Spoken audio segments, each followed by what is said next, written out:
Good morning, ladies and gentlemen, and welcome to the Solar Car Challenge Spring Webinar Series. Today, I'm excited to bring you all kinds of wonderful speaking opportunities from California, from Illinois, and from Minnesota, all here to help you be better prepared for the race. Beginning today's presentation is our Deputy Race Director, William Shee, who's going to talk to you about what a typical race day is like at the Texas Motor Speedway. William? Thanks, Doc. It's just great to get back together again and talk to you a little about what a race day will be looking like. I know that we're all looking forward to getting back together and actually seeing one another and being at the race. I know that every time we go, and even though I've been doing this for decades, I drive up the highway, and the moment you see the Texas Motor Speedway, you get this like, it's this moment of wonder, right? And so I just want to give some information on, when you get to the race, what's a typical race day look like? So first off, welcome to the Texas Motor Speedway, and it's neat to be in this great facility that's here. I want to walk you through a little bit of what our setup is going to look like. Of course, this is going to be draft. We're going to work closely with the Texas Motor Speedway, and based on the number of teams, we may reallocate some positions. But when you get to the Texas Motor Speedway, there will be two garages, or what we'll call our primary garage and a secondary garage. And we'll allocate you some space for where your solar car will go, where your support vehicles will go, where your trailer go, and the like. But we'll also have very defined positions for where the charging stations are going to be located and where the entrance and exit of the track will be like. There will be specific locations of where solar cars come in and out, where support vehicles come in and out, and so on. I want to sort of orient you a little bit to where key things will be located. One, when you're working on your vehicle and you need power, you need other things, you'll be working in your garage slot that will be assigned to you, and you'll be inside the building. There will be doors that you would open, and there would be a breeze and the like, and you can work on your car there. But during the race, you will actually also be assigned what we call a pit slot, a place where your team can set up that's dedicated to yours, and you can essentially be on what we call the garage side of the pit wall, and you would be able to go and set up a command station there, monitor your car, and the like. On the other side of pit wall, or what we call the track side of pit wall, is the pit lane. And then there's the main course of travel where you would drive your solar car. And then finally, there's a position out in the stands for spotters, and we'll walk through that as well. So just a little orientation about how we lay things out at the Texas Motor Speedway. So let's walk through what a typical day looks like. So when we first get started, we get started at 6:30 in the morning. That's basically when you will have access to your cars. Between when impound closes and impound opens, you are not allowed to access the car. And so we basically say, you've got to leave. We close all the doors, and we secure it with our security folks, just so that you guys can get some sleep, and so that we can just maintain the security of the location. But at 6:30, you're allowed to go to the racetrack, get access to your car. Your judge, who you'll be assigned a judge every day, your judge will be waiting there for you, getting ready to talk with you and work things out, and get ready for the day. When impound opens, you're free to go and grab your solar car, and typically teams would go out and take it out to the parking lot area and be able to go and charge their car. You might choose to do some maintenance. Some teams choose to do a daily alignment of their wheels, for example, or they might want to make sure that the solar panels are wiped down and clean. So a lot of these maintenance things can happen at the beginning of the day. And I think a lot of teams also expect that they want to recover a little bit more charge at the beginning of the day, even if it's just a little bit. One of the interesting things is people do tend to want to get there at the very beginning so that they can take their car out and basically cone off an area that's best suited for charging in the morning. The morning and evening suns, when we get to that part, is going to be a very sharp angle, and there are certain locations at the parking lot that really gets the last little bit of sun, and so people tend to do that. One morning is if you do break impound before we get there at 6:30, then that would result in a penalty. So you definitely want to keep an eye on that. So once you got in your car, you got it set up, at 8 o'clock, we will have our required teams meeting. And this is where we want to give you the news of the day, observations that we have noticed from the previous day, or upcoming things that we notice. Like, if we generally check the weather, and if there's some type of weather event, we'll let you know about that. We'll let you know about other special things that are going on at that time. And then we would also announce the previous day's results and start order. And so you definitely need to make sure that you're there for that. It's required for everyone to attend. Right after that, we have a time to start lining up. And you'll see when you get a full schedule, what we call the where to be, what to do document, you'll see all these times there. We say, hey, your teams, you got to line up at 8:45. But honestly, it really starts at about 8:30, soon after the teams meeting ends. We start getting some of the teams in line, because you can see in the pictures here, there are a lot of cars that need to be lined up, and there's not that much time to do it. And so we ask that if you are, ready to go, that you start moving towards the line so that we can get everyone in place. You want to be lined up by 8:45 so that we can make sure everyone's in the right place. And that will also help us know that if you decide you don't want to be at the race start for the beginning of the day, that's your option too. Some teams choose to say, well, I really want to stay charging for a little bit longer. I don't want to be there at the beginning of the day. You're free to do that. You would just tell your judge, hey, I'm scratching for today. I'll start later. And if you do decide to do that, you simply wait until all the other cars are released, and then you can essentially start after that. The other thing that goes on at about this time is that the spotters will be crossed over the track to the stands. So if you have someone on your team who you want to have a better view of the track and be able to give the driver some notes and hints as to what's going on. And Lucas will talk a little bit about that, about driving and how maybe the spotters will provide that type of information.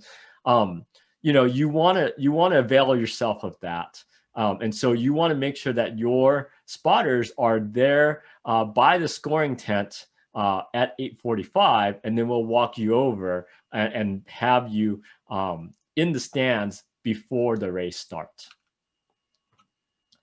At 9 o'clock, we start the race. You'll get a green flag, and you'll just start driving.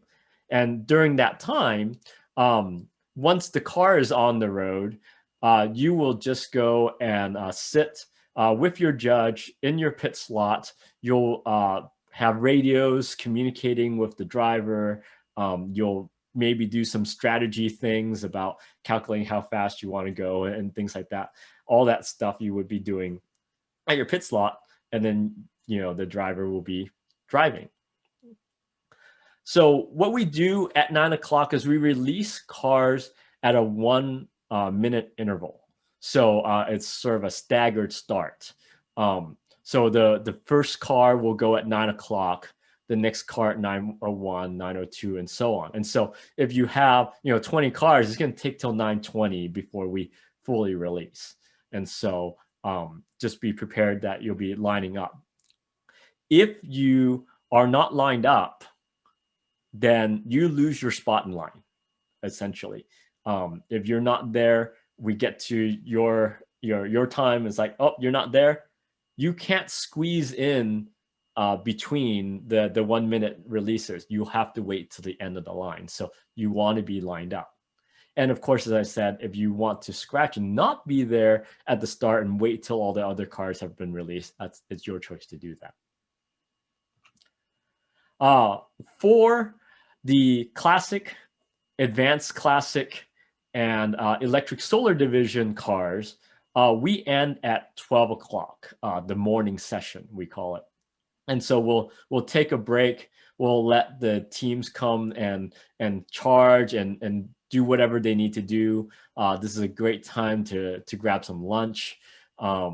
And so we basically take the cars off at noon, plus whatever delta time that you have your start time is. So if you start it at 9:05, then your end time, you have to be off the track by 12:05, or else you don't get credit for that lap. And so you'll take it off, you'll charge your cars, you may do whatever other maintenance things, whatever that you need to do during that time. And then the open and cruiser division cars can stay out. And this is where you have a bit of fun and you can sort of speed up because you have less vehicles in front of you and you can just enjoy driving during that time. Open and cruiser division cars do need to take a break sometime during the day for 30 minutes. We just require that all the other divisions take their break between 12 and 2. From there, it's basically in the afternoon session, essentially restarting the day. So at 15 minutes beforehand, again, you would line up your cars and get ready to go. And that is also the same time in which we want to have the spotters up at the scoring tent. It's all the same type of procedure. So what happens is during the session break, those spotters that you brought up in the morning, when all the cars have come in, other than open cruiser division, we'll actually bring those spotters back so that they can be part of that break. And then for the afternoon session, this would be where you would bring them back up again, and so we can cross over. For open and cruiser division cars, even though they're still out there, we'll keep an eye and make sure it's safe to cross. But also, just because you're not taking the full 2-hour break at that time doesn't mean you can't swap out your spotters. So you can do that as well. So we'll have a morning set of spotters, an afternoon set of spotters, or the same person goes back up. That's okay too. Okay. And then you restart at 2 o'clock. The same procedure as at 9 o'clock at 1 minute intervals. You'll just be part of the race. You might take some, when you're driving, you might drive your electric solar car and need to replace your batteries. That's one of the pictures here. Or you could just be radioing your driver and trying to talk strategy. All these things, the normal things that you would do on a session restart, same as the morning session. From there, we race till 5, and that's when all the teams come off the track at their interval time. And so, if you went out at 9:02, your end time will be at 5:02. And again, you have to cross across the pit wall within your prescribed time, or you don't get credit for that lap. So you want to definitely judge for that and account for how much time it takes to do a particular lap, and make sure that you get credit for all the power that you expended driving that last lap. After 5 o'clock, essentially you would probably set up your car for charging. You would do whatever maintenance things. One of the other things will be you'll want to essentially clean up your pit area. You can leave tents and other things up if it's not a windy situation, but you'll want to take all that stuff down to the garage area and have it secured. From there, once you get everything squared away, then you're essentially free to do whatever you need to do with the car or yourselves. Grab some dinner and things like that. That'll be your time. And then you have all the way up till 9 o'clock. So essentially you have about 3.5 to 4 hours of whatever maintenance things that you want to do. And then by 9 o'clock, you must leave the track. Essentially, we secure it. We shoo all the teams out. We secure the garages, and then we have a security crew that's going to be monitoring from the Texas Motor Speedway, who will make sure that no one gets into your cars. And so this allows you some time to be able to rest and recover before the next day. And so that's a little bit about what a typical race day might look like. I'll open it up for any questions that people might have in the chat or the Q&A.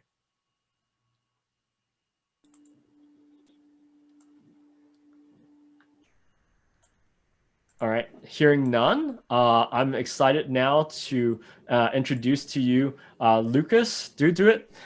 He is the former captain of the Pana Solar Car team, and this year he is the special assistant to race director for teams. So you'll be working very closely with him on making sure that you know where to be and what to do and whatever issues that you might have.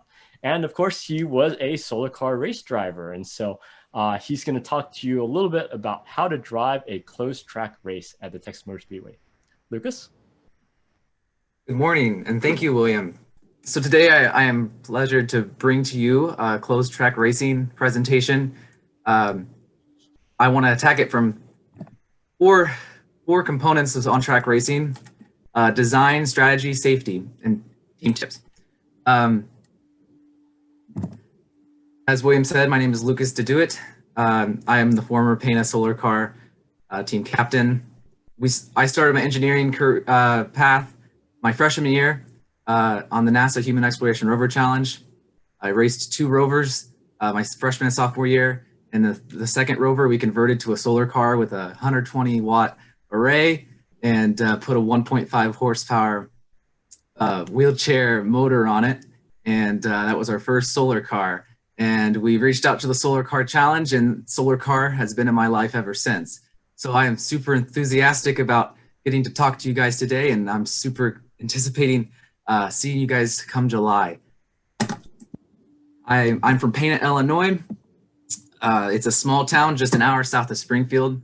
My team was the first Solar Car high school racing team.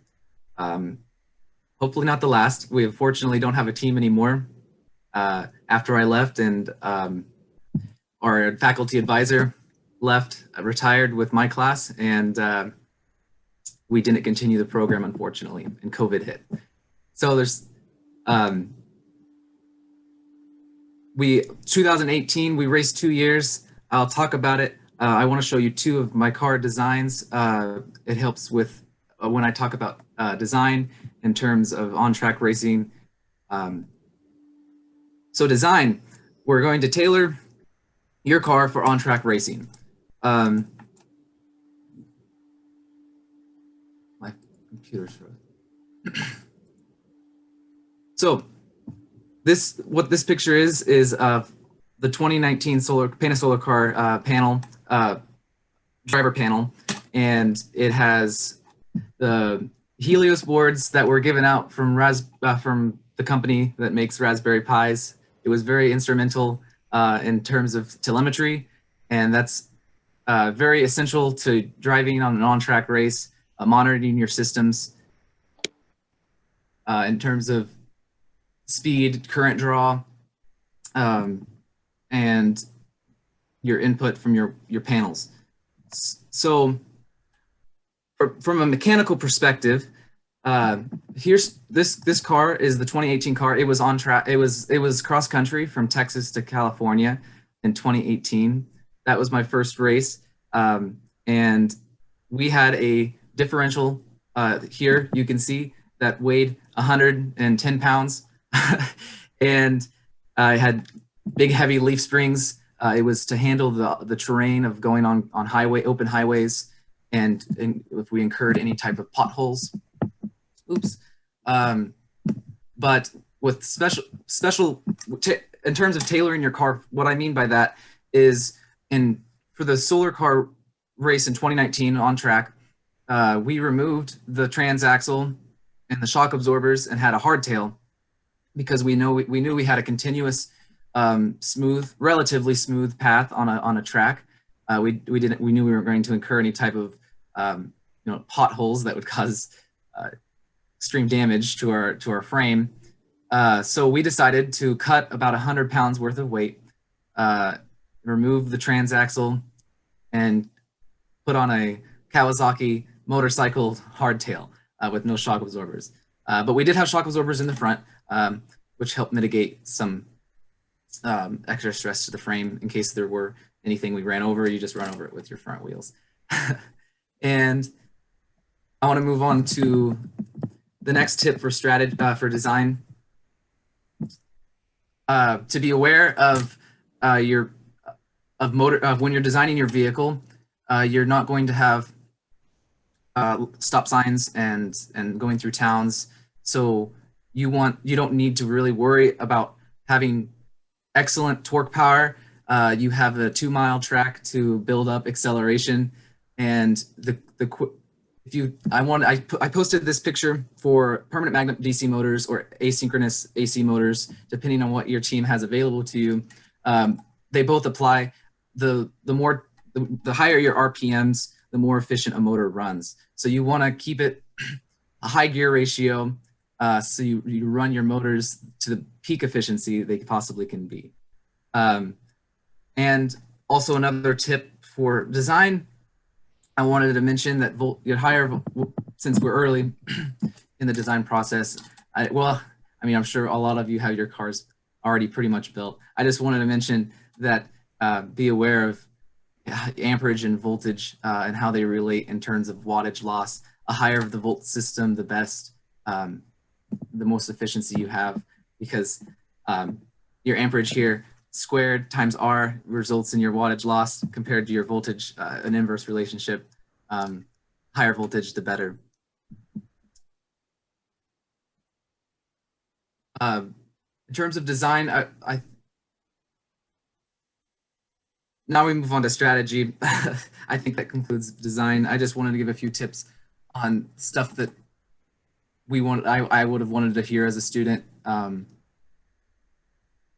before racing. So strategy, something that gave my team the edge in 2019 in the classic division is this is more to all the divisions other than the open / cruiser, because you guys only have to take a 30-minute break. But for all the other divisions that have to take that long break, I want to mention bringing a fan. My team didn't have that knowledge to bring a fan to when the cars are in the parking lot between the two race slots. Teams were able to tilt their car towards the sun, wash their panels off, cool them down with water, and also blow a fan on it. My team did not have a fan. We didn't really know about it. So if you can bring a fan, that'd be awesome to help cool those panels down and help them operate at more efficiency. For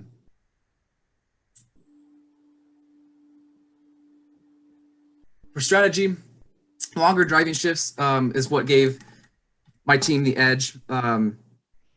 because most teams, so the 3-hour driving shifts that we have, a lot of teams take a switch out an hour and a half in. Our drivers decided to drive the entire 3 hours, conserving that kinetic energy instead of pulling into the cockpit and swapping out drivers. And you also have to account for inertia, having to accelerate again, and that lost time that you're experiencing throughout the day. Spotlighted. Oh, okay.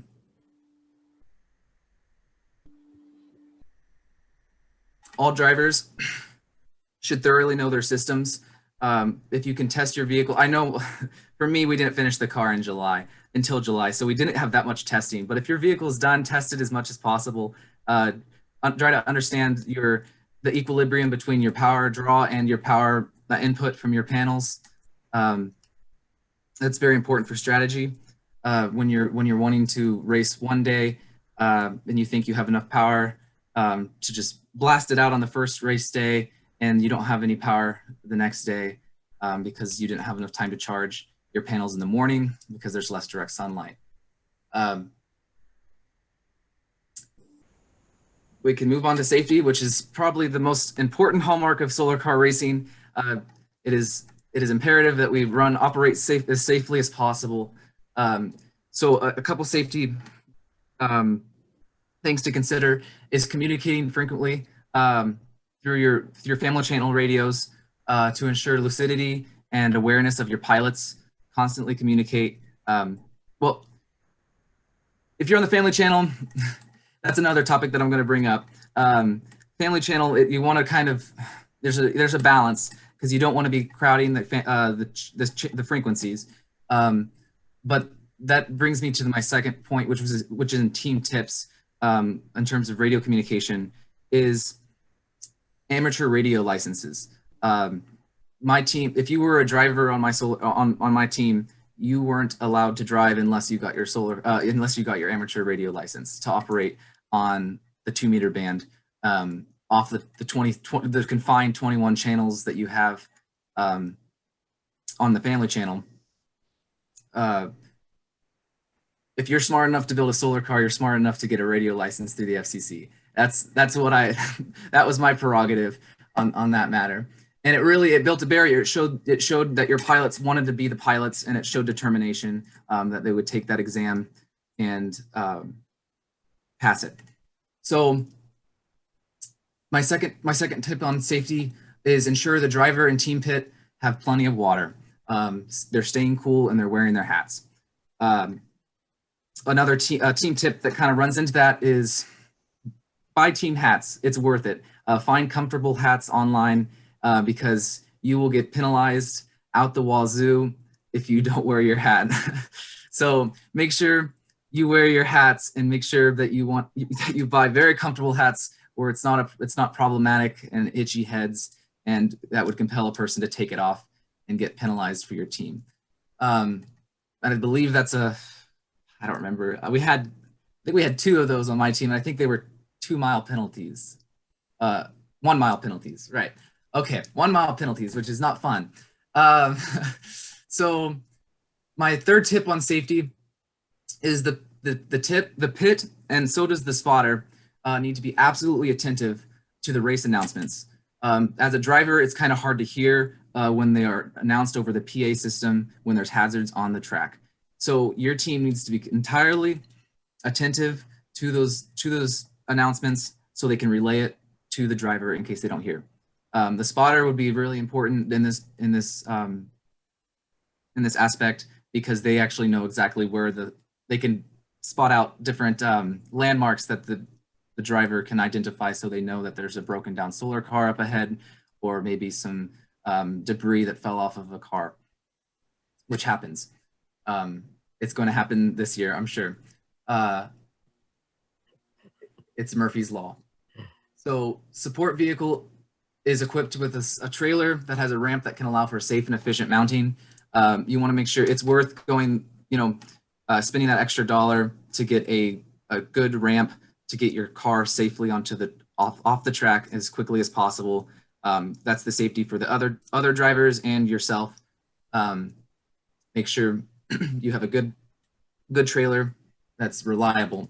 And something that's my advice to you is be extremely familiar with the rule book.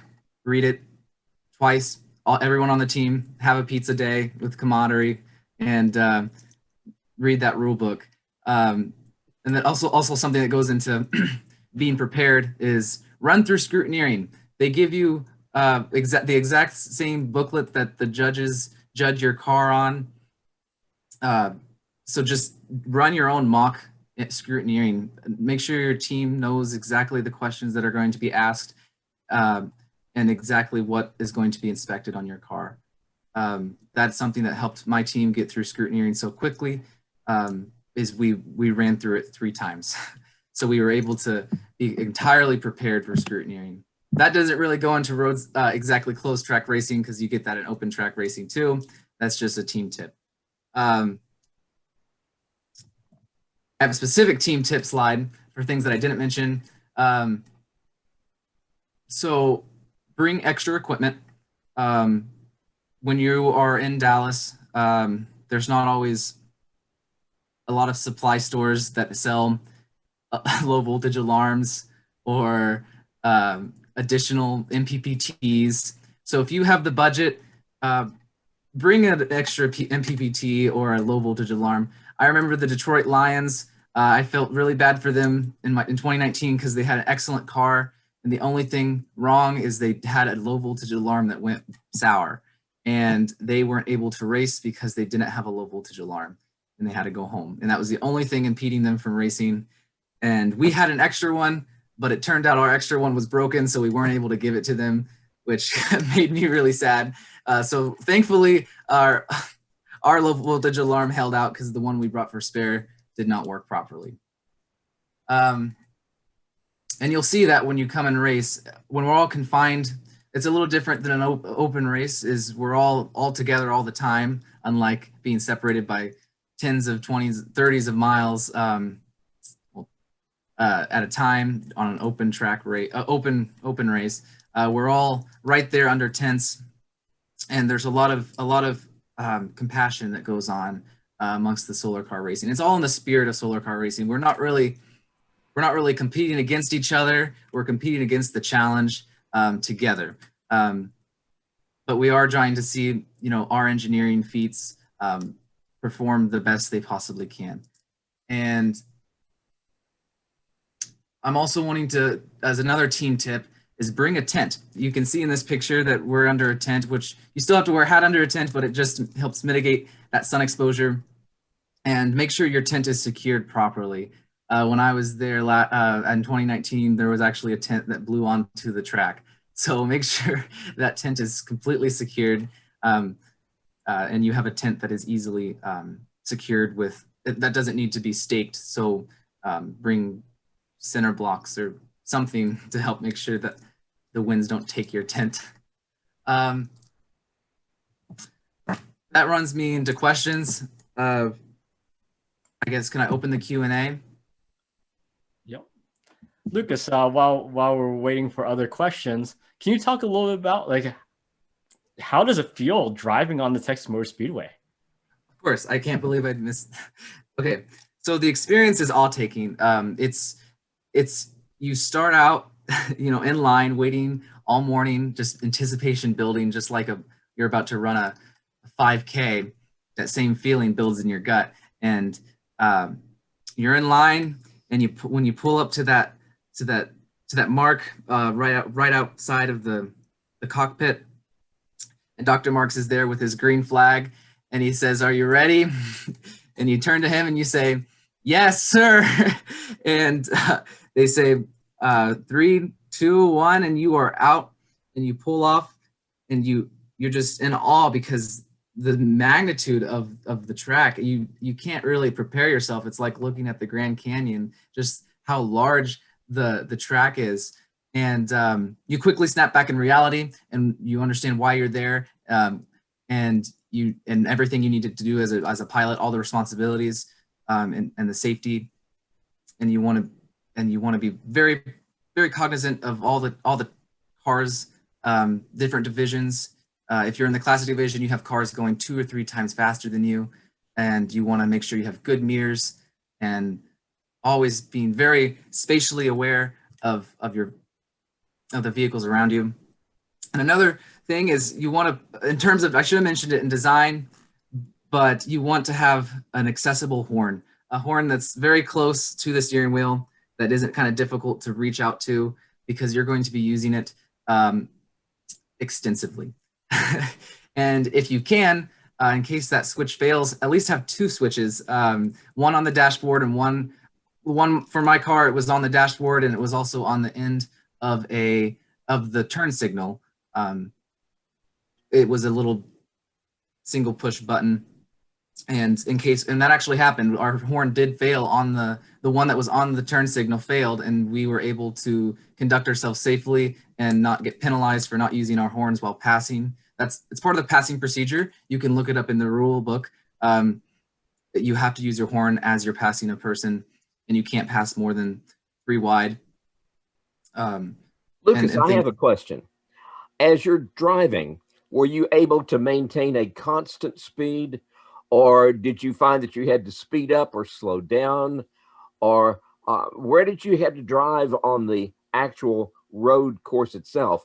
I know we require you to drive towards the innermost wall of the speedway, but what is it like as you're actually driving it? How are you able to maintain your speed or adjust your speed? So,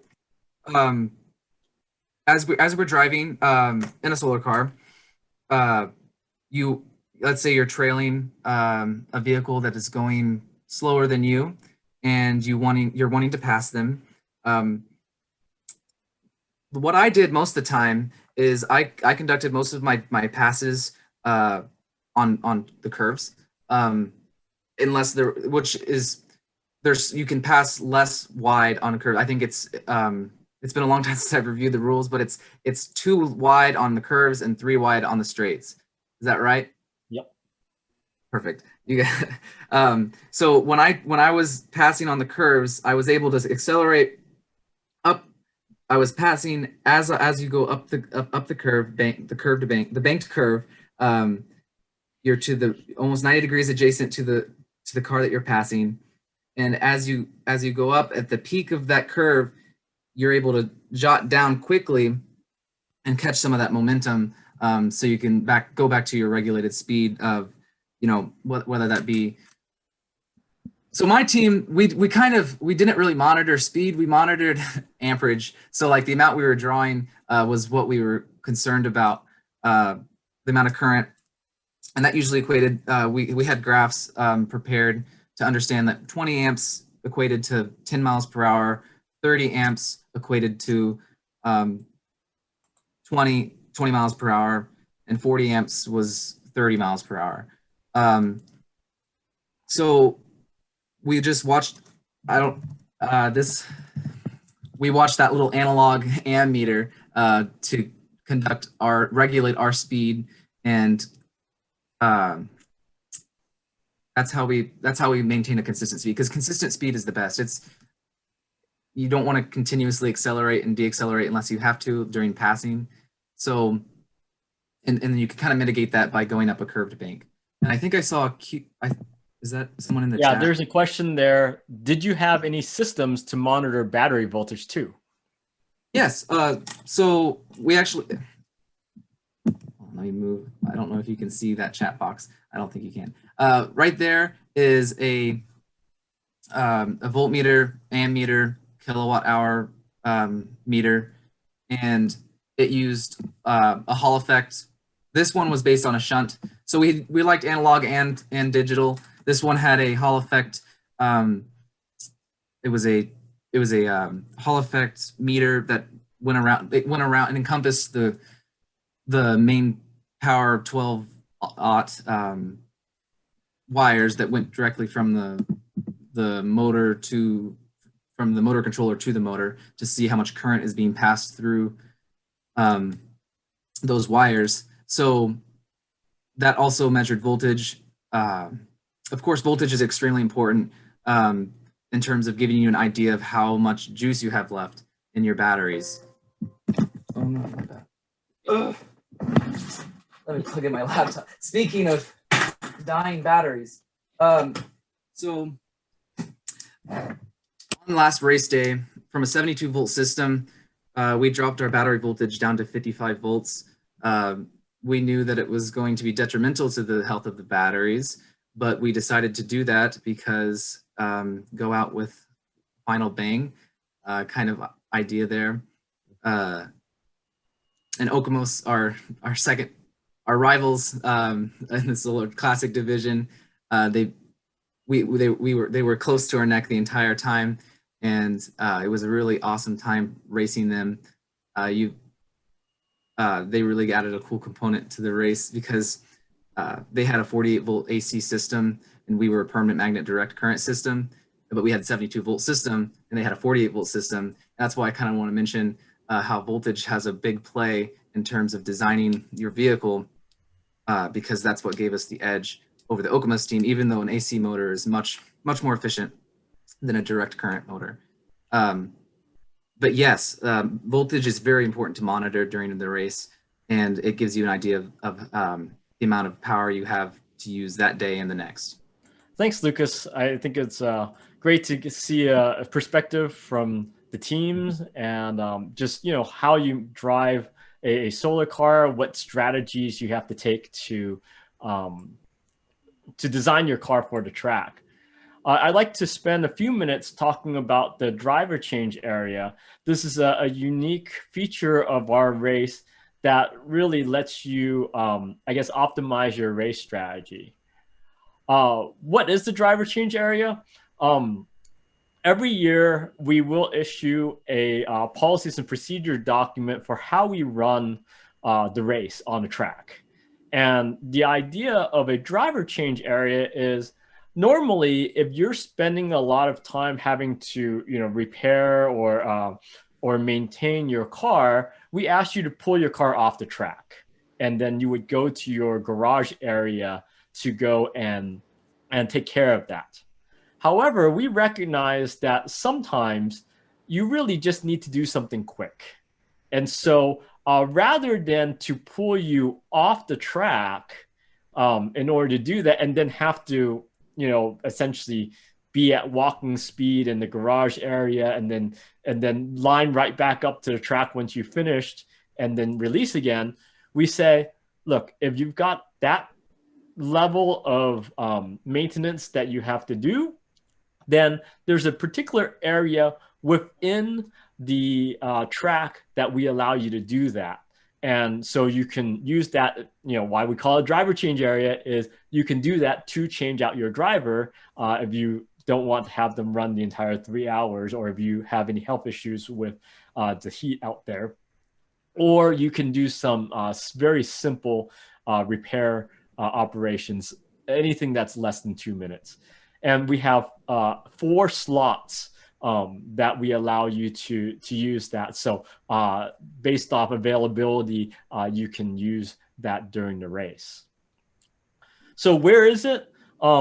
It's typically located on the track side of the pit wall near the scoring tent. And so we can make sure that we monitor that the driver change operation is done safely.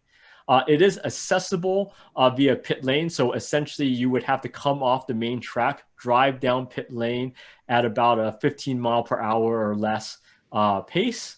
And then you would then pull it into the driver change area. And so here you will see usage of the driver change area. And let me play this particular video for you.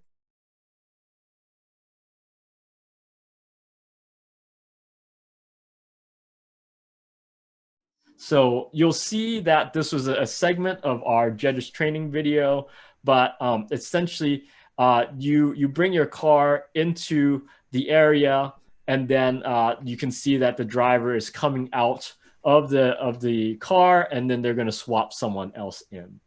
And you'll see also that during that time, they're trying to do other things like swap out a water bottle, maintain their solar panels. So these are the things that you would do to use the driver change. And I'll walk you through how you would actually use that.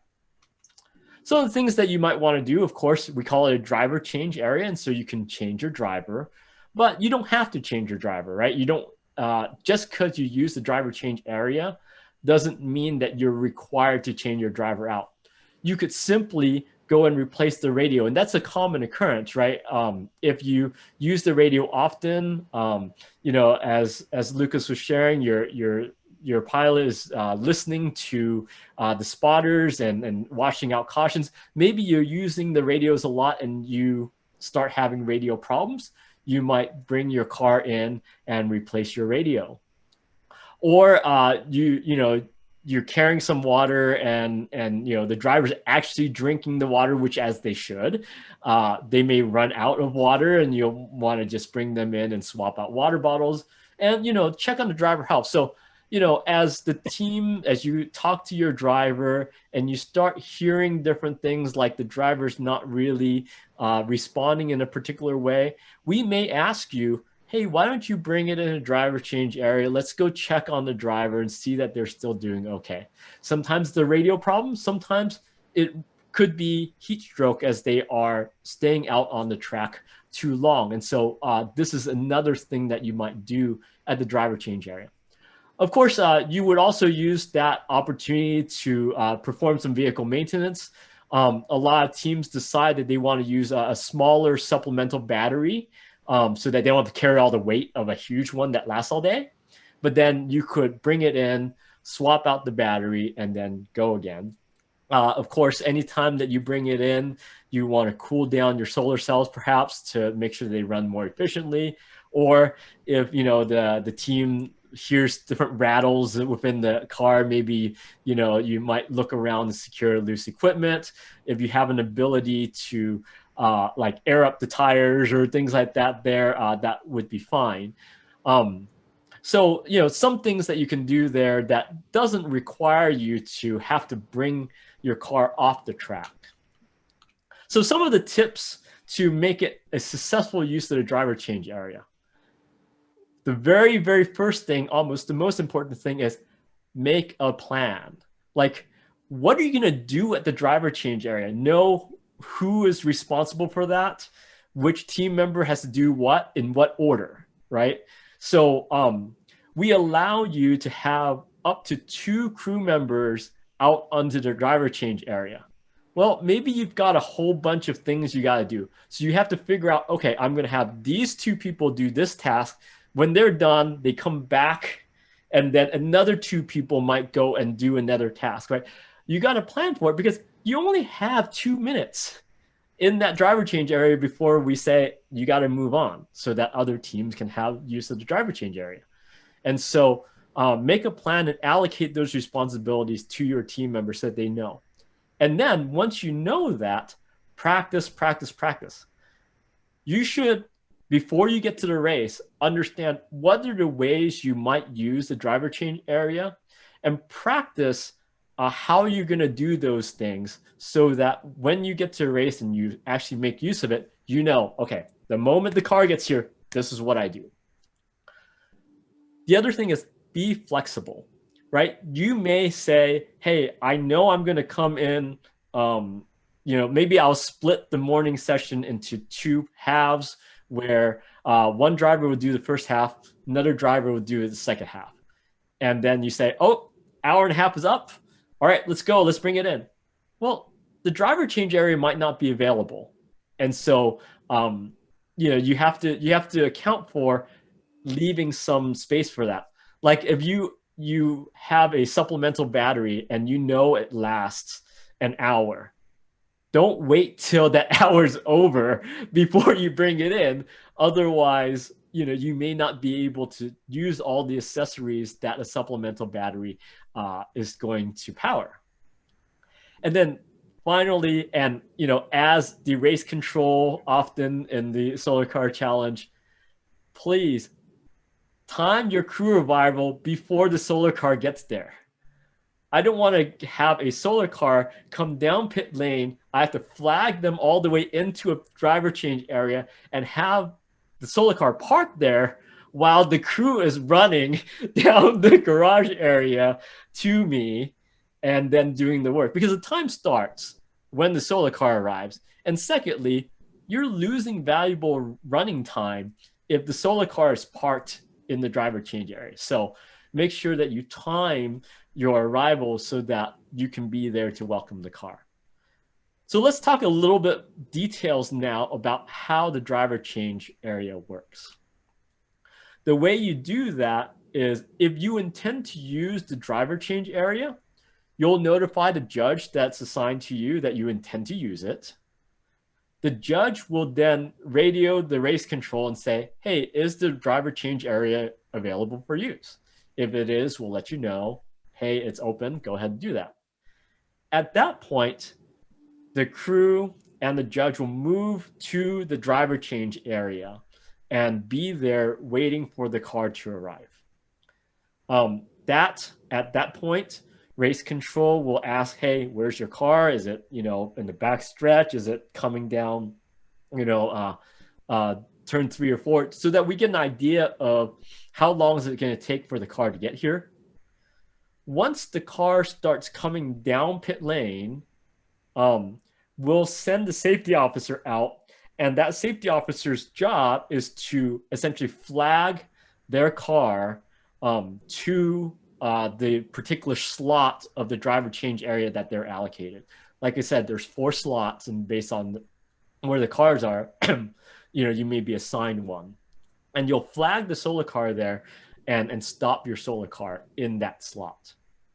When it's stopped, the safety officer is responsible for going to the back of the vehicle and flagging and then watching for other vehicles, right? That's really the key part of this, is we want to make sure that your solar car is protected, especially if you're changing out a driver where you'll no longer have control of the brakes on the car. You want to make sure that the safety officer is there to be able to warn the team, hey, there seems to be an out of control solar car that's coming down the lane, or flagging the solar car away from you. That's really ultimately their job.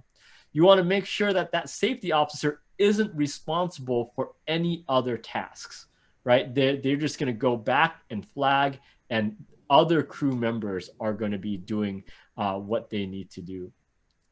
Once the safety officer is in place, then you can do whatever you need to do, be it change out the driver, do all your different maintenance tasks. And as I said, up to 2 crew members can go to the track side at a time, right? You can swap back and forth.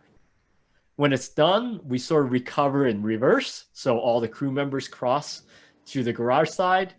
The safety officer will then cross over to the garage side.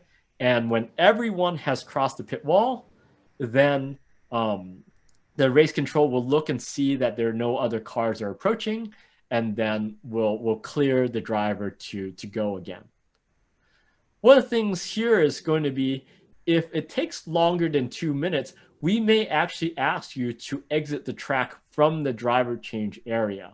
And so, you want to plan for completing your task on time, and you want to keep an eye on the clock, because otherwise you may essentially run out of time there.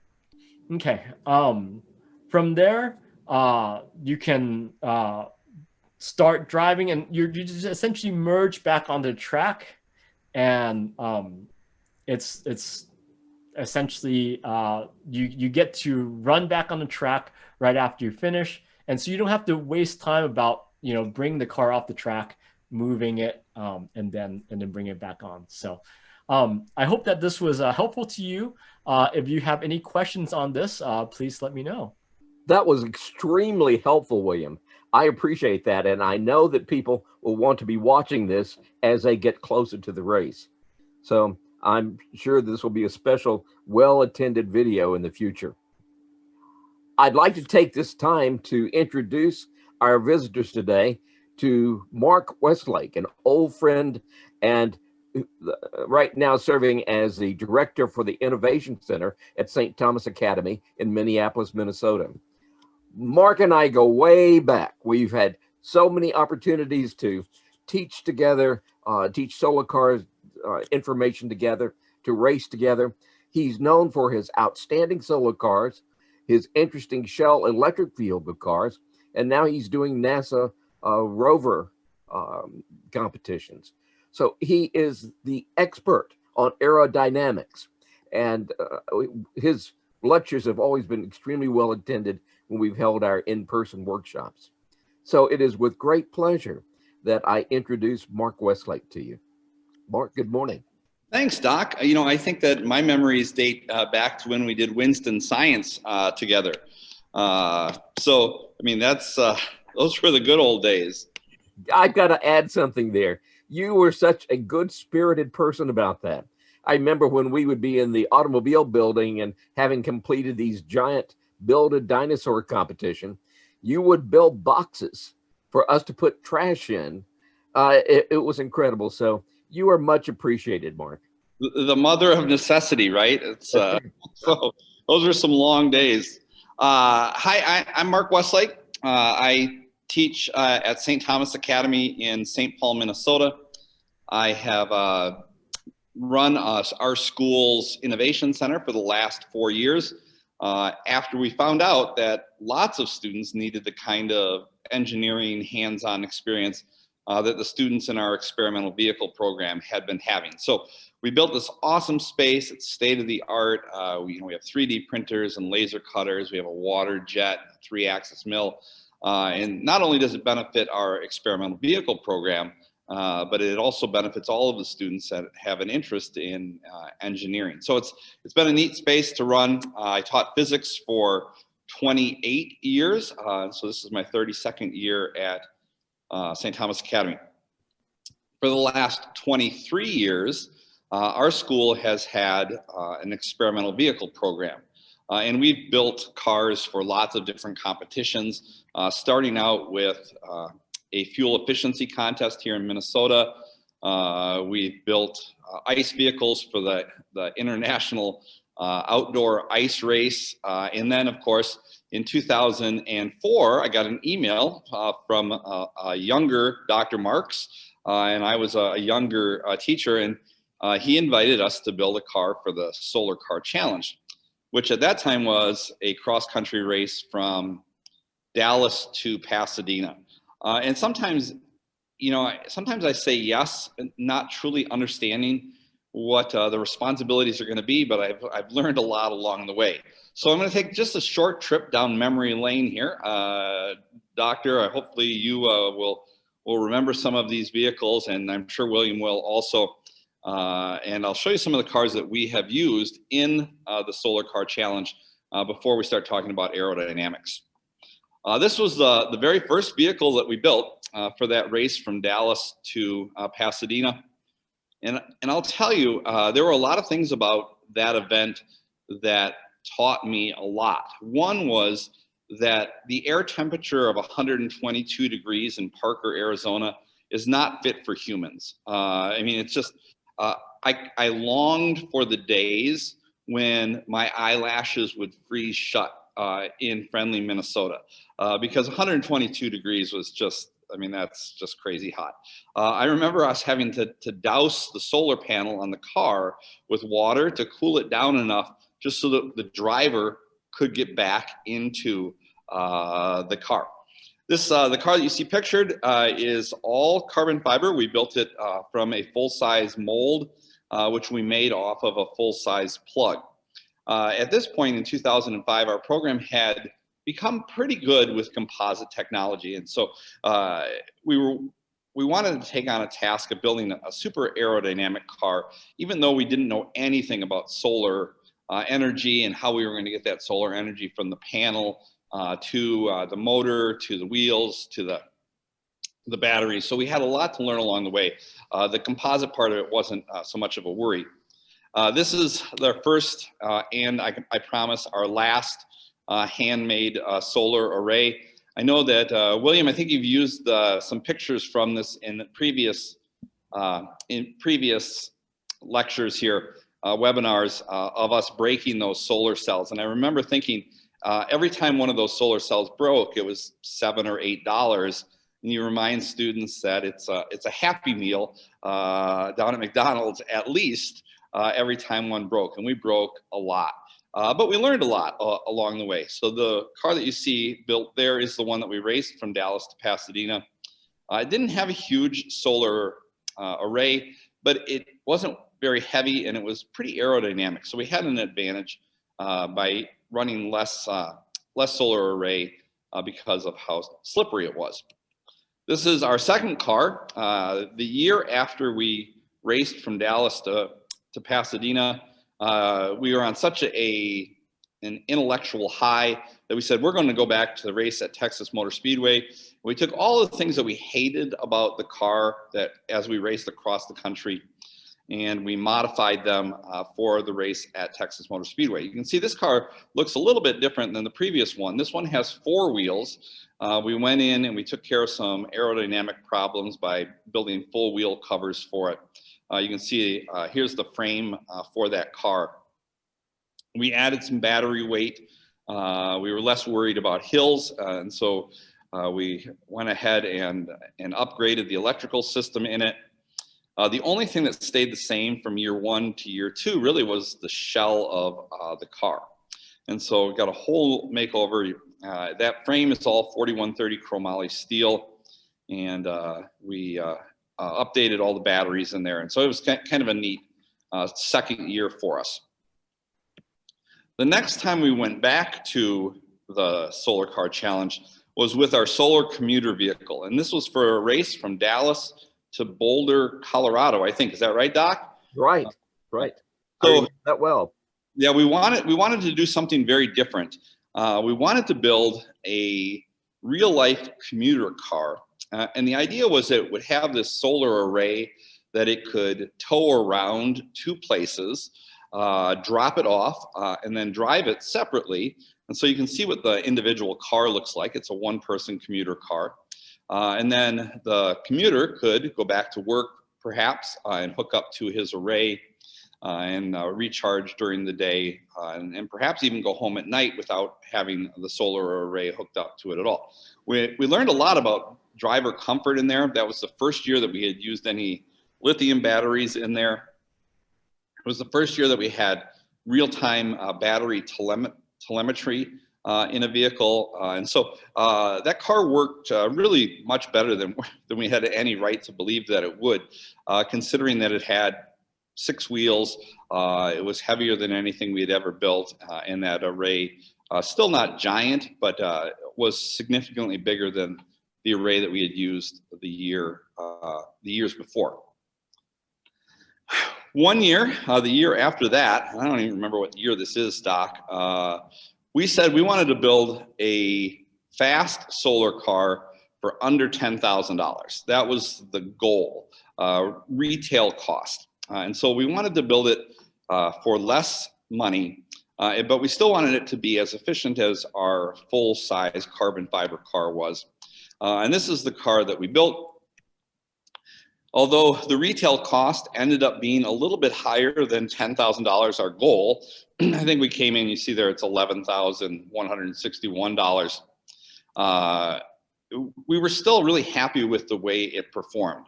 We did cut some cost along the way that ended up coming back to bite us later on when part of the frame broke because we made it with less metal than we probably should have, and we needed some help to get that put back together for the event. But the cool thing is that we knew that we could do it for about that cost. So those solar panels are the ones from SBM Solar. I think a number of cars are using those now.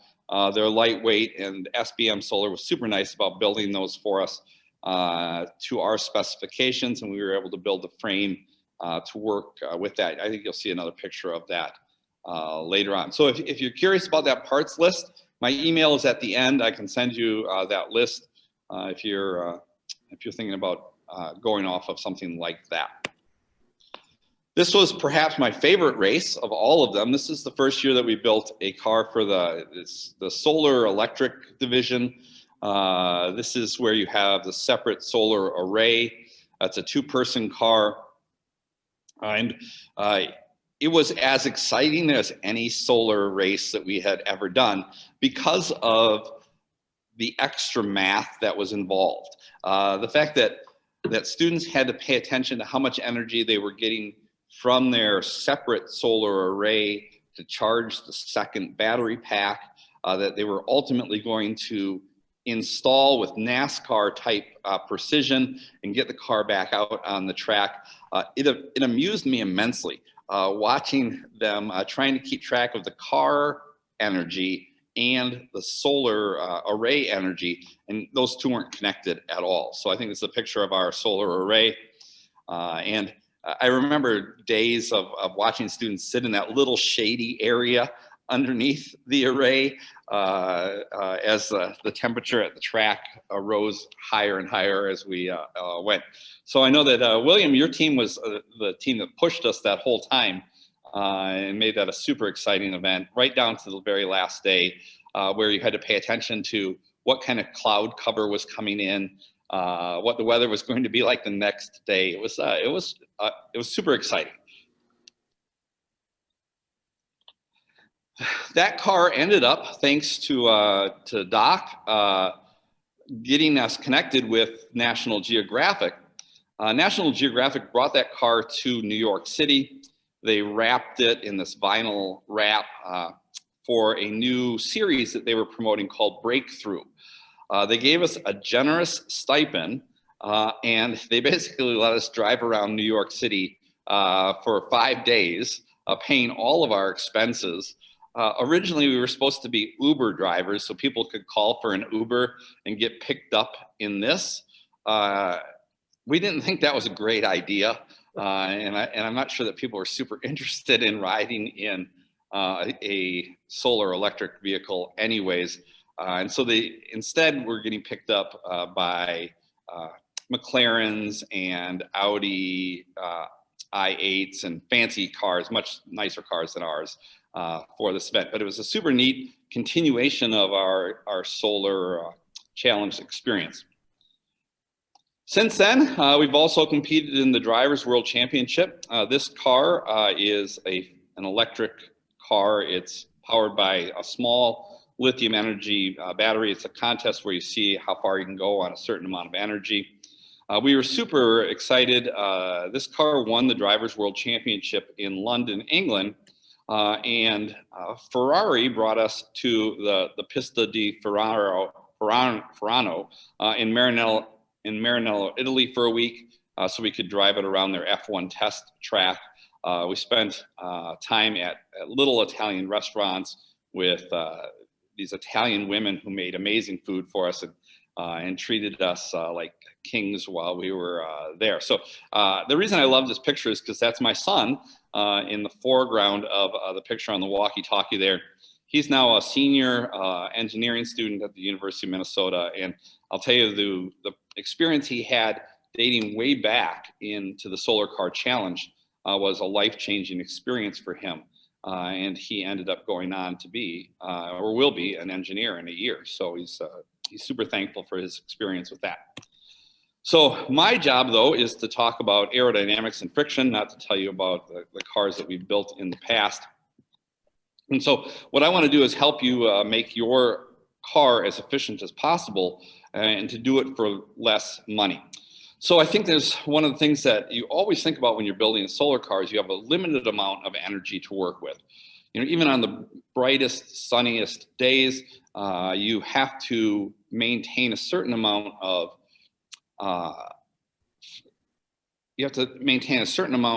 forethought about what's going to happen later in the day when it comes to running your solar car. How fast can you run it?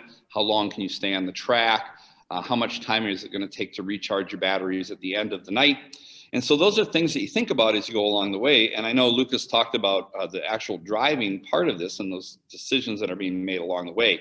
But there really are 4 things that you can realistically control as you build your solar car. And I listed them here. Electrical efficiency, of course, is kind of the low-hanging fruit of this. You can always add a bigger wire. You can make sure your connections are better. You can choose the right gears along the way. Weight, rolling friction, and aerodynamic drag. And those are the 4 topics that I'll spend just a couple minutes talking about as I go through here. So some things that you want to think about from the very beginning are where you can get the most efficiency for less. And I went through and I listed these. If you get 10% more power, you get about a 4% increase in performance. 10% increase in power is got a very high cost. Even going up a few percent in solar cell efficiency changes a $10 solar cell into a $50 solar cell in no time at all. In aerodynamics, 10% less drag will give you a 3.1% performance advantage. Rolling resistance, 1.3%. And I think everybody is always surprised that the weight has less of an effect than you would think about, especially on a flat, relatively flat track race. Although, you know, one of the things that we saw, and I know William can talk about this too, is that track's not flat. You're either going uphill or downhill pretty much the entire race. Whether you're going down into the corner and then you have to come back up out of those corners, and the track is not completely flat. But the weight of your car has less of an effect than you think it does. I think of the University of Michigan's car, which was a continual winner of the US's American Solar Car Challenge, was always one of the heaviest cars in the competition. But they were a slippery car, and they had great electrical efficiency, and that car would roll on a flat surface if you just took the wheel chocks out. The electrical efficiency is an easy thing to go through. I had mentioned we always use 4-gauge wire or lower for the drive system of the car, depending on how much voltage you're running through your system. The bigger the wire that you can run in there, the more efficient it's going to be. You'll have less loss to resistance and heat. We solder all of our connections, and we actually look for plated ends. You can buy really inexpensive zinc and even copper ends, but it doesn't cost that much more to have them plated with silver or with gold plate on them or platinum plating. The place to look for those are at high-end audio stores, the people that are installing car systems sound systems in the cars. Really, I mean, it costs you $1 more to have a connector that has some plating on it. And it makes a big difference because over time, that plating doesn't start to corrode and you maintain a good connection from then on once you install it. And soldering it really is the way to do it, not crimping those connections, because then you have contact with really all of the wires of that wire that you put in there. We check all of our connections with an infrared thermometer. I know that William would suggest this also, and look for anything that's hot, because usually that means it's loose or there's not a good connection in there. It's an inexpensive tool and it's easy to go around and check things. You can check your solar cells at the same time to see where they are temperature-wise, because of course hot solar cells are less efficient solar cells. So that's one of the things that you think about as you go through and race. Choose the correct gears. This is the #1 problem that we see on cars at the Solar Car Challenge, is that we all have this grand idea that we're going to build a solar car that goes 50 miles an hour at Texas Motor Speedway. It's going to be amazing. And then you get there and you find out the fastest you're really going to drive is 25 miles an hour or less. So we always say be realistic about your car speed, because when you're running a gear system that isn't optimal, and electric motors are meant to be run almost wide open, very high RPMs, because then there's less current draw as they go through. So choose a gearing system that's going to help you be efficient. So the one that's pictured here, I think, is the one that we ran in one of our solar cars. It was a 48-volt system, and the max speed for that vehicle was 36 miles an hour, which was really overkill for even Texas Motor Speedway. I'm not sure that we went that fast ever maybe once in a while, but I think our average speed for the event was somewhere in the low 20s, maybe, or mid 20s. William, are you seeing speeds that are faster than that for the classic cars? No, we're looking at, I think even the classic cars, upper teens to lower 20s would get you there. Now, this is average speed, which is, you know, you got to account for the fact that you're going to slow down as you come off the track. There might be some, you know, passing questions about slowing and speeding up, but generally, definitely not in the upper 20s. Yeah, and a typical, you know, we always used a brushed electric motor. The one that's pictured there, I think, is one of those Briggs & Stratton E-Tech motors, because they were easy to wire up and they're relatively bulletproof. And I know that they're super bulletproof because I saw what William has tried to do to them in their cars. So I think you get 72 RPM per volt from that. So even as your voltage goes down in your battery system over the course of the day, your speed drops with that voltage drop. So keep that in mind as you go through with your drive system.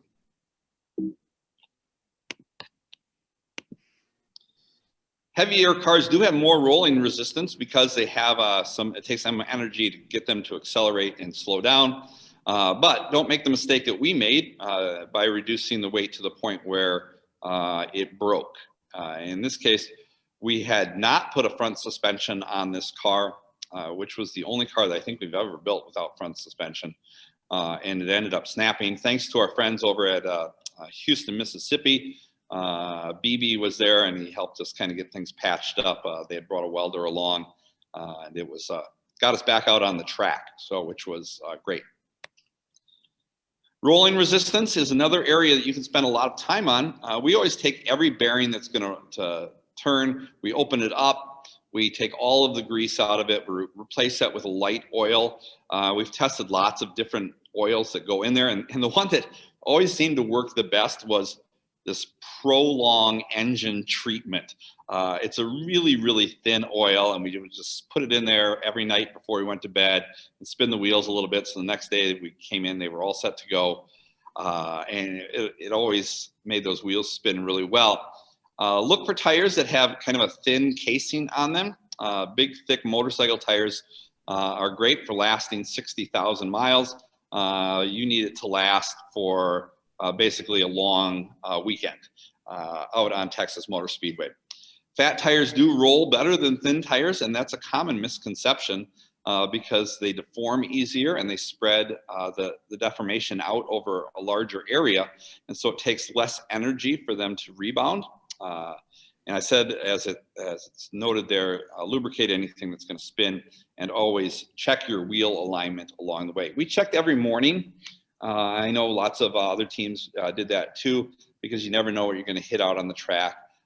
And the fastest way to wreck a nice set of tires is to have things not aligned as you go out. But it's aerodynamic drag where I think that you can make the biggest difference for the least amount of money. And I want to show you some easy ways to do that. You can see on this graph two things here. This is the yellow is a upright bicycle, and the green is a streamlined bicycle. And there's a huge difference in the amount of drag, even at 20 and 25 miles an hour. So if you see at 20 miles an hour, the drag is somewhere around 100 watts for a velocycle. At the same speed, if you go up on the graph, you're already close to 300 watts, almost 3 times as much drag for something that doesn't have any streamlining at all. One of the rumors that you hear people talk about is that it doesn't make any difference under 30 miles an hour. That's absolutely not true. If you want to test that yourself, go out and drive your car at 20 miles an hour and stick your hand out the window. And you know there's a tremendous amount of drag, and there's a lot of ways that you can correct that. It's the least expensive way to improve your car's performance. And it's easy to add a little bit of weight. The benefit is significant when it comes to making up the aerodynamic efficiency. So with this car, you can see those wheel fairings on the front and the back. I'm going to show you how we made those. really for pennies on the dollar, and they were easy to put in, easy to take off, and they made a big difference to how that car performed. Here's a picture of different aerodynamic drags, different objects. These are all pictures that you've seen, I'm sure, before, that has a picture of a very aerodynamic shape at the top, that rectangular shape, and as it goes down, you can see the drag area. There's a reason they call it drag, is because it happens at the back of the car. And so when we start to think about how our cars can perform out on the track, we always go from the back of the car and say, all right, how can we let the release of air be cleaner? How can we let it be more streamlined as the air flows past the car? And then we work our way towards the front and then start to deal with how the front of the car enters the air. Here's some simple shapes and some relative drags. If you look down from the top, typical tubing on cars is either round or square. If you have a lot of that out in the wind, you can see even the difference between a square tube and kind of an oval shaped tube or a round tube. The aerodynamic drag on a round tube is about half of that of a square tube. So if you're trying to choose tubing that's going to be out in the wind, I would always suggest that you choose something that's round rather than square tubing. You can see that even making the tubing rectangular, as you look down the chart there, makes a big difference as far as the drag goes on that. So here we reduced it from 1.5 relative drag down to 0.82. By making a streamlined body, you can see that it goes all the way down to 0.04. That's a significant difference in drag, especially if you have lots of metal tubes that are exposed to the wind as you drive around the track. And I'm thinking of the cars that have panels that are up above and lots of posts that are going up to those cars. It'd be easy to correct that, even if you build little fairings for all of those tubing out of balsa wood, like you could find at a hobby shop that they use for model airplanes. So you can see by simply lengthening the circle, making it more streamlined, is a significant difference between something that's round all the way down to something that has a more streamlined shape. I'm going to show you some simple solutions. This is the front wheel to that solar electric car that we had made. We were worried about how it was going to pass through the wind, having those wheels just out in the open. So we made some simple fairings for them. We covered the wheels with a wheel cover and then built that small fairing. But we built fairings for lots of different things. And really all we ever used was some foam core, some hot glue, some fiberglass or carbon fiber to go over it, and a little bit of body filler to clean things up as we went. So this picture, you can see, is one of the wheel covers that we had on that inexpensive solar car, the orange one and white. What we did was we took foam core, the same stuff you would use for, say, a science fair project, and we put a whole bunch of slots into it with a razor blade. We cut one side of the material, and it allows you to bend that to shape. We would hot glue it to some kind of pattern that we had made. You can see the pattern at the top there. And once you had that all hot glued together, we would just cover it with a material. In this case, it was one layer of carbon fiber with epoxy resin, but you could cover that just as easily with vinyl, anything that's going to stick and kind of help add some, make it a little bit more rigid. The epoxy resin doesn't eat through the foam core, which was nice. We squeegee the excess out, and then we cover it with a bunch of body filler. Once it's all set, we did take some time to add some carbon fiber squares on the inside and reinforced the areas that we were worried about running nuts and bolts through, spots that we were going to attach it to the frame, because even though the track is probably less bumpy than a cross-country race, it's still super bumpy. In fact, I think our drivers complained more about driving on the track than they did on a cross-country race because I don't know if it was the long straightness of the cross country race, but there's something about going around and hitting those same bumps and at the end of corner 3 or corner 4 or wherever that was, that really kind of wore them out. Once you have everything set, it's easy to trim with a jigsaw.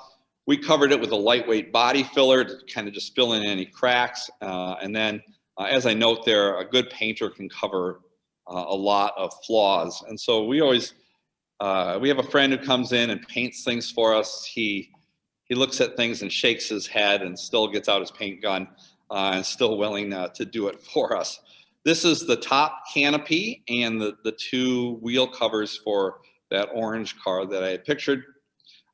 Same thing, everything is just made from foam core and then covered, and we cut out some extra stuff. So that's that car, so you can see what it looks like when it's all painted up. And the other thing is sometimes some decals cover flaws. You know, it's perfectly okay to put your sponsor's decals over a flaw in your design. The other thing, if I go back to this car, we didn't want to build a full-size carbon body for this. And so we said, how are we going to keep the wind from catching underneath?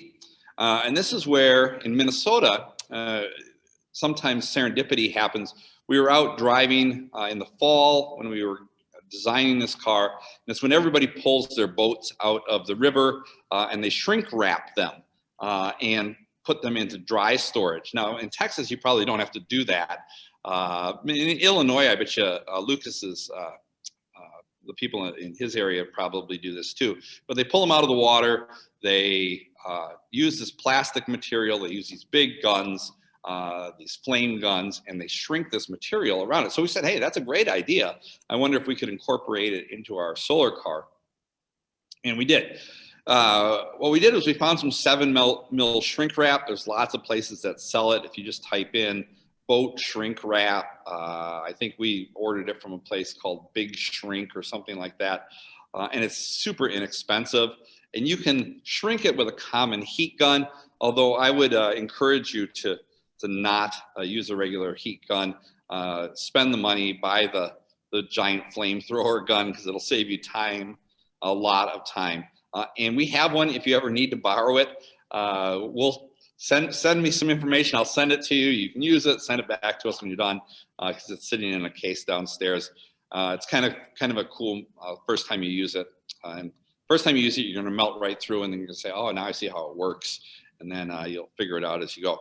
But it does cool, and it maintains a relatively rigid surface.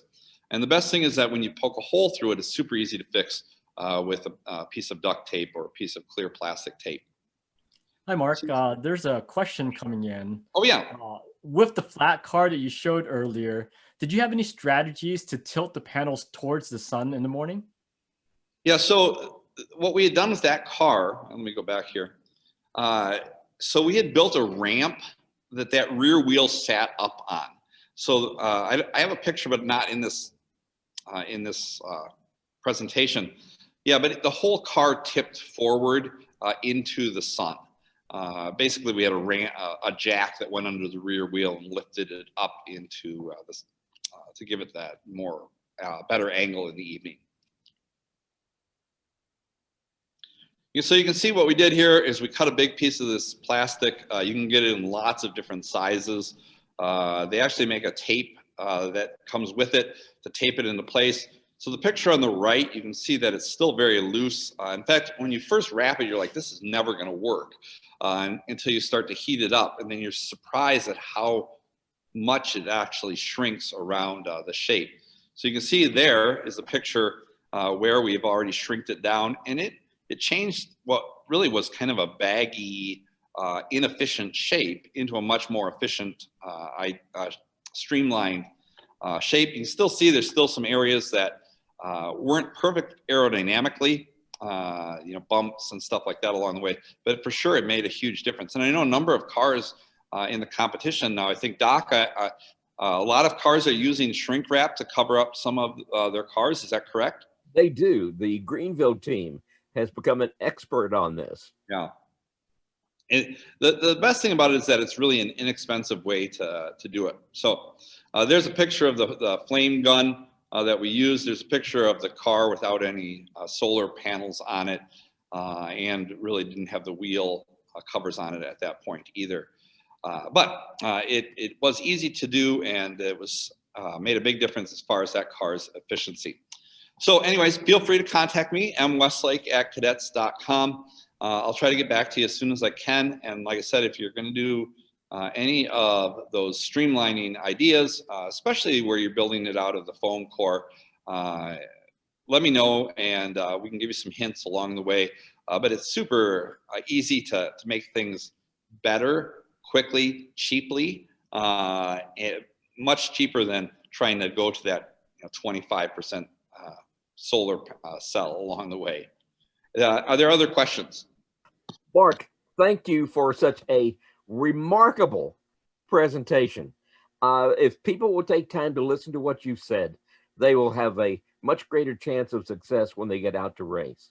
So I want you to know that you are very much appreciated, and seeing your cars that you've done in the past brings back so many good memories. Oh, thanks, Doc. I want to say that we are finishing our spring series of webinars, but not to worry, we're going to have a late spring series taking place in March and early April. These are designed to help you be better prepared to race at the 2021 Solar Grid Challenge, as well as give you an opportunity to talk some engineers from both Texas Instruments and Lockheed Martin. So we're going to try to make this as exciting and interesting. We're also going to have a presentation about the use of artificial intelligence to operate some of the some aspects of your car. That's coming from the Okemos team. So I thank y'all very much for being with us today. I hope you have a good weekend. We in Texas are still trying to thaw out, and most of us are still looking for some water. But take good care of yourself, be safe, and we'll see you in 2 weeks.